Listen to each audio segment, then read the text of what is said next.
7h22, confirmando 7h22, dando sequência aqui ao nosso Panorama 95. Agora tem um quadro Check-up no rádio. E no quadro Check-up no rádio de hoje, um tema que preocupa muitas famílias, o Alzheimer. Mesmo nos estágios iniciais, essa doença neurodegenerativa pode gerar dúvidas, angústias e muitas vezes sinais sutis que passam despercebido, né? E a pergunta do nosso ouvinte de hoje, ele é bem interessante, né? O ouvinte ele questiona justamente o seguinte: doutor Belísio, meu pai tem Alzheimer, esquecimento está pouco, mas está muito cabido. É normal, doutor Belísio? Bom dia, seja bem-vindo aqui ao nosso Panorama 95. Bom dia, Marcos, bom dia, Geraldo, bom dia a todos os nossos ouvintes, a todos os nossos internautas, uma satisfação, uma alegria, mais uma vez, com as esperanças renovadas, né?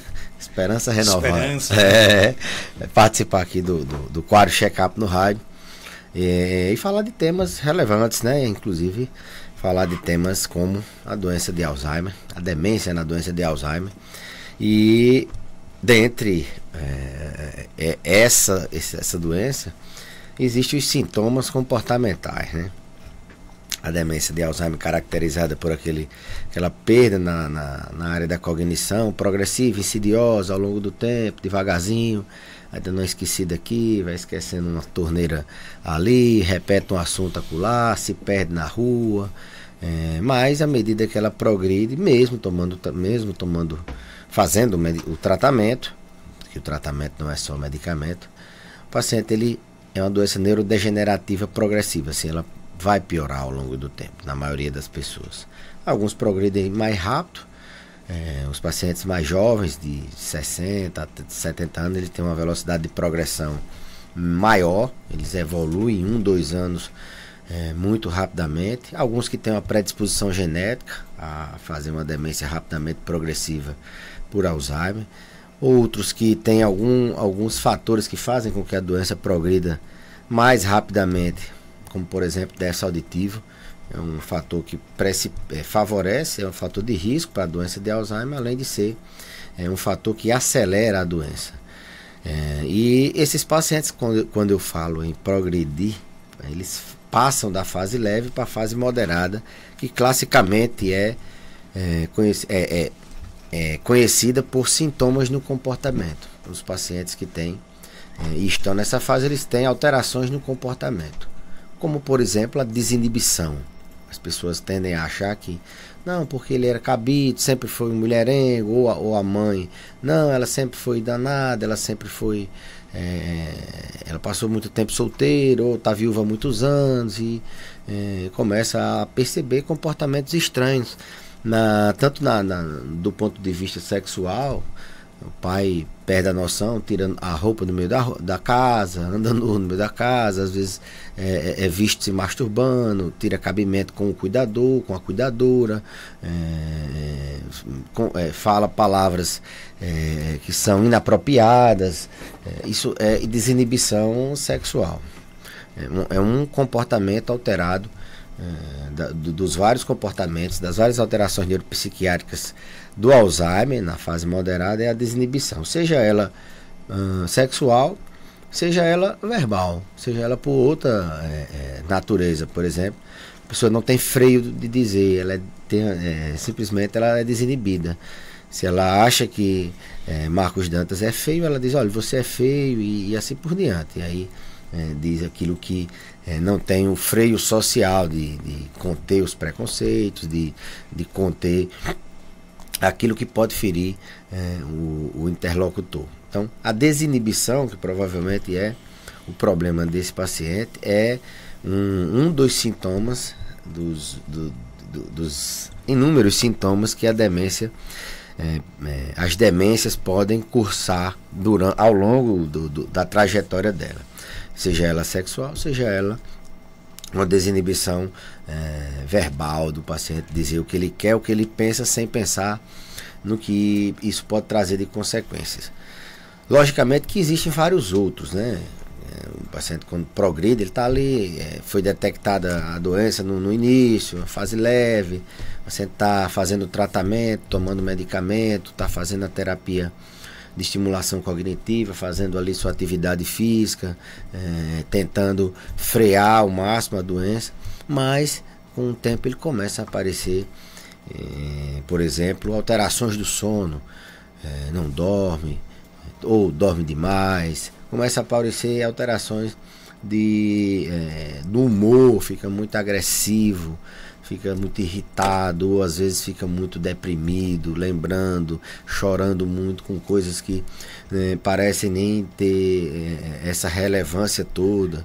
Ficam inquietos, a inquietação, a agitação, a perambulação, fugir de casa, ficar andando dentro de casa, a qualquer momento ele quer se agitar. Então, esses pacientes, eles são a maioria, que a família, na verdade, embora a doença de Alzheimer seja uma doença que há muitos anos as pessoas já vêm falando, existe uma educação sobre esse tipo de doença em todas as áreas da comunicação, mas ainda se relaciona apenas ao esquecimento, e as pessoas muitas vezes não percebem o esquecimento quando vem tomar pé da situação, ou quando percebe o esquecimento acha que é da idade, eles vêm mesmo para a consulta, na maioria das vezes, que não é o ideal, quando tem uma alteração de comportamento, quando o pai ou a mãe está quebrando tudo dentro de casa, ou quando está desinibido, tirando cabimento com as pessoas que passam na rua, ou quando não está deixando ninguém dormir, ou quando está querendo fugir toda hora, querendo ir para casa toda hora, inquieto, quando não quer mais tomar banho, não quer mais se alimentar, quando fica triste demais, choroso. Então, essa não é a hora de vir, mas é o que a maioria das pessoas tendem a vir. O certo é vir logo no início, né? Quanto antes, mais a gente puder detectar, diagnosticar a doença e poder tratar, isso não só na demência de Alzheimer, mas em qualquer doença, mais chances a gente tem de lidar no curso dessa doença com essas, minimizar essa carga de energia, esse estresse que são os sintomas comportamentais. É possível retardar a progressão do Alzheimer ou não? Olha, hoje eu já diria que sim, né? Hoje a gente tem medicamentos medicamentos novos que eles conseguem diminuir essa velocidade com que a doença progride, né? Antigamente a gente só conseguia, na teoria, a gente conseguia controlar os sintomas, né? A gente controlava a memória, melhor, fazia um medicamento e essa memória ela não piorava, ou essa memória dava uma melhoradazinha, ou a gente controlava os sintomas de comportamento, como eu estou falando, controlava a agitação, o sono, controlava o humor, controlava a desinibição, mas hoje a gente já sim tem medicamentos que podem retardar a velocidade de progressão da doença, eliminando os novos medicamentos para a doença de Alzheimer, eliminando aquilo que mata os neurônios, né, as proteínas tóxicas para o cérebro, as beta-amiloides. O ouvinte quer saber o seguinte, doutor Belísio, queria saber quais as prevenções para o Alzheimer. Prevenir Alzheimer basicamente você ter um estilo de vida saudável, né? Você fazer atividade física, sair do sedentarismo, dormir bem, ter uma boa noite de sono, se alimentar bem, ter uma alimentação adequada, controlar suas doenças crônicas, controlar a hipertensão é prevenir Alzheimer, controlar a diabetes é prevenir Alzheimer, controlar dislipidemia, que é a taxa de gordura alta no sangue, os níveis mais baixos de LDL, comprovadamente diminui o risco de você ter Alzheimer. Estimulação mental, quanto maior o nível de escolaridade, menos risco de ter Alzheimer você tem. Ou seja, as crianças, os adultos, eles têm que, quanto mais estudar, melhor. Mas quanto mais ativo você tiver sua mente, você vai prevenir o Alzheimer. Prevenir o Alzheimer é controlar, combater o estresse também. As pessoas que têm transtornos ansiosos, depressivos, se elas não querem ter Alzheimer, elas precisam fechar essa porta desse fator de risco. Fechar a porta do estresse, da depressão. Tem deficiência visual, também deficiência visual entrou como um fator de risco para a doença de Alzheimer. Então, você tem que escutar bem, enxergar bem, se tiver alguma deficiência nessas áreas do sensório, você tratar. Se você tem depressão, tratar, controlar suas doenças crônicas, hipertensão, diabetes, taxa alta, dormir bem, se alimentar bem, fazer atividade física, ter uma sociabilidade boa, se relacionar com as pessoas, ter propósito também, ter sentido, buscar planejar, projetar a sua vida. Tudo isso faz bem não só ao Alzheimer, mas faz bem à saúde em geral, faz bem a você ter um envelhecimento com qualidade. Mas estatisticamente os fatores de risco são basicamente são 14, eu não sei se eu falei todos eles aqui, mas são esses mais ou menos que eu falei. O ouvinte quer saber se o uso do canabidiol já está disponível no SUS para retardar a doença. Não, primeiro, o canabidiol não retarda a doença. Vamos começar por aí.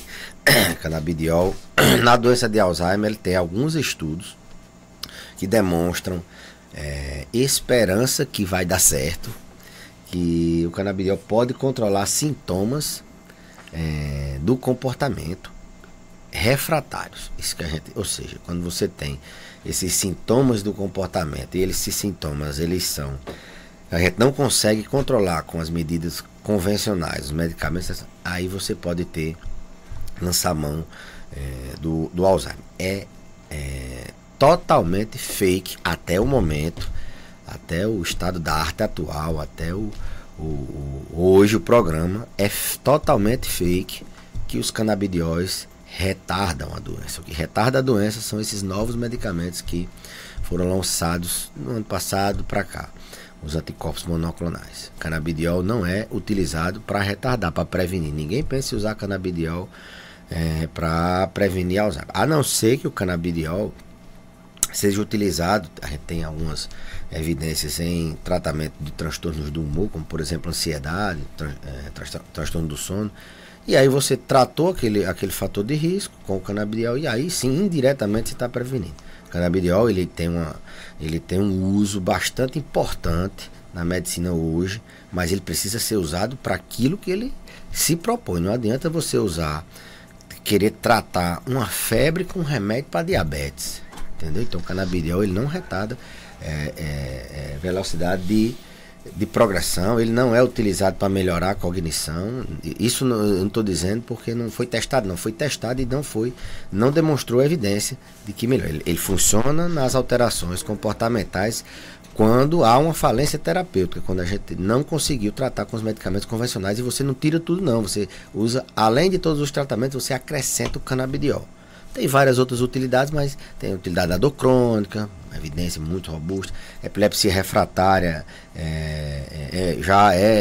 isso é um fato há muitos anos já. No transtorno ansioso, no parto tem algumas evidências, são ainda poucas, mas na demência a gente utiliza para as fases mais moderadamente avançadas, quando o paciente está descompensado. Ele pergunta o que mesmo, aquele que eu prestei tanta atenção na questão do retardo. O canabiol já está disponível no SUS. Pronto. Aí, então, não serve para progressão, que eu saiba não, né? O canabiol não é um medicamento, até porque não tem, o SUS só libera um medicamento quando ele tem evidências de que aquele medicamento as evidências são irrefutáveis, que aquele medicamento realmente funciona para aquela doença. Então, para demência, eu desconheço se o SUS libera. Eu acho que não está na lista de medicamentos. Posso até estar enganado, mas pelo menos até agora não. Outra pergunta aqui no nosso WhatsApp, 992053030, doutor Belísio. É verdade que alguns pacientes com Alzheimer eles ficam mais calados, mais cabisbaixo, ou é mito? É verdade. O Alzheimer a gente sempre associa, além da perda da memória, associa quando ele está descompensado aos pacientes ficarem muito agitados, porque é o que mais chama a atenção. Tá dando trabalho. Então, quando o paciente está calado ali, o paciente que tem uma demência, às vezes passa até despercebido. Às vezes o pessoal, não, é da velhice, não, isso é só um tempo. Mas não.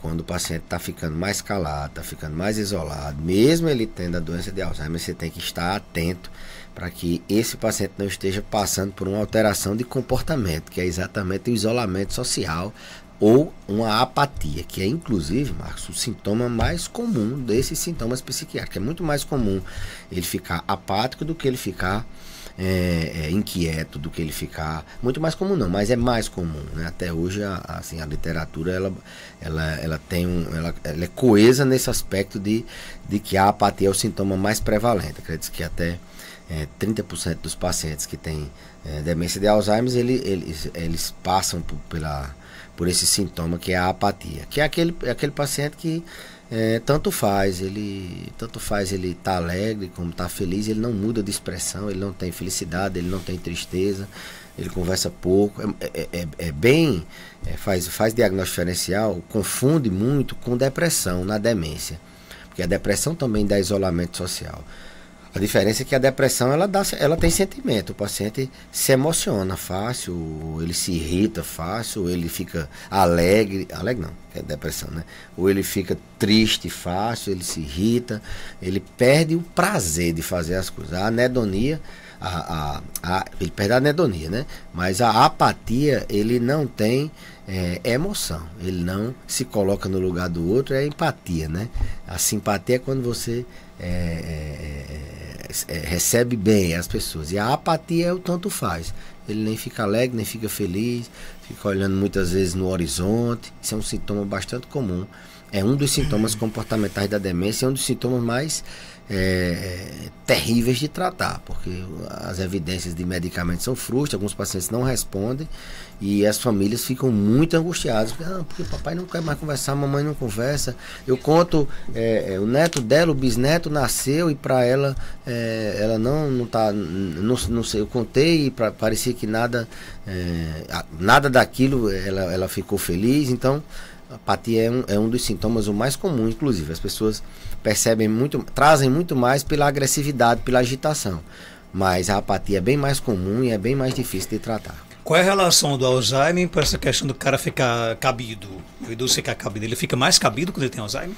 Não, ele tendo Alzheimer, ele pode ter a desinibição, como eu falei no começo. Não é que todo paciente que tem Alzheimer ele vai ficar cabido, não.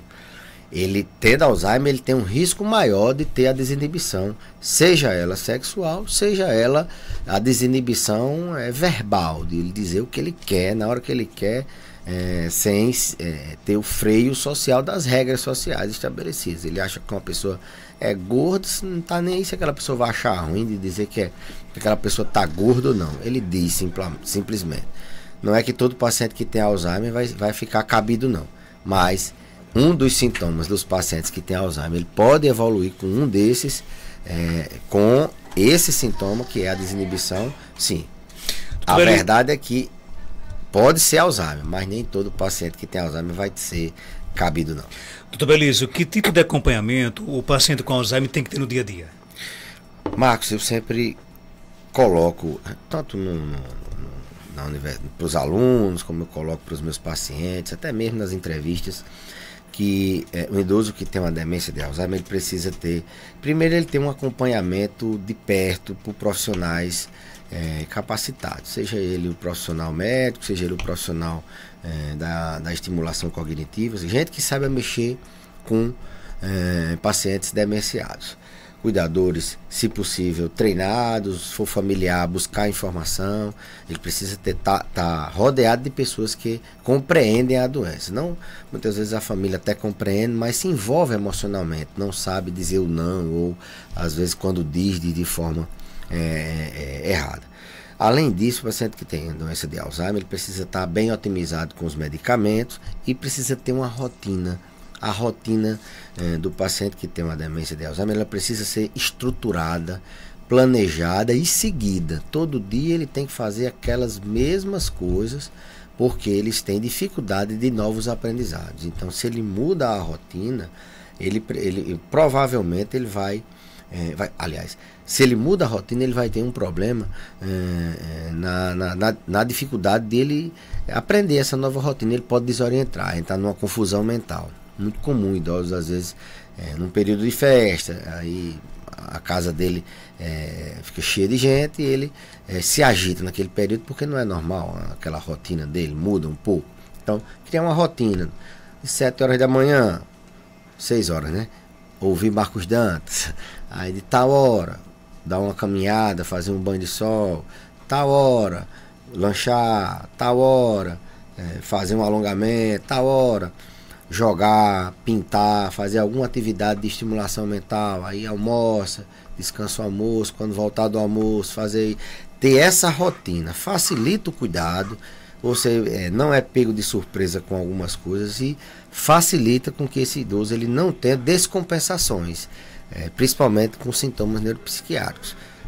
Horário de dormir, planejar direitinho, e você escrever de domingo a domingo num papel, e tiver mais de um cuidador, saber seguir aquela rotina. Lógico que às vezes no final de semana a família leva para viajar, ou às vezes leva para almoçar, ou às vezes chega uma pessoa, uma visita, muda um pouco a rotina, muda, mas você planejando, organizando todo dia, sabendo o que vai fazer, você consegue fazer tudo aquilo que ele precisa de exercitar, de tomar um banho de sol, de tomar um remédio na hora certa, de alimentar ele nos horários corretos, de acordar, deitar e acordar no horário correto. Isso facilita tanto para o cuidador como evita descompensações na doença de Alzheimer. Eu acho que a dica seria a rotina e cuidado com profissionais capacitados para tratar. Doutor Belis, obrigado por sua participação aqui no nosso programa. Eu que agradeço, Marcos, e até a próxima semana. Agradecer a todo mundo que participou. Esperança, né? Esperança. Esperança. Agradecer Favorito. Mas eu queria agradecer o pessoal que for pro São João da Barra das Frutas esse final de semana, uma brincadeirazinha que a gente faz lá no sítio, parabenizar o governo municipal lá de São José de Seridó, que fez o torneio leiteiro. Nosso sítio lá teve representado, ficamos em sexta, a vaca adoeceu, mas o nosso gerente, o Gordo, foi em primeiro lugar como ordenador. Então o torneio leiteiro lá de São José foi muito bom, parabenizar todo mundo lá, e até a próxima semana, se Deus quiser. 7h44.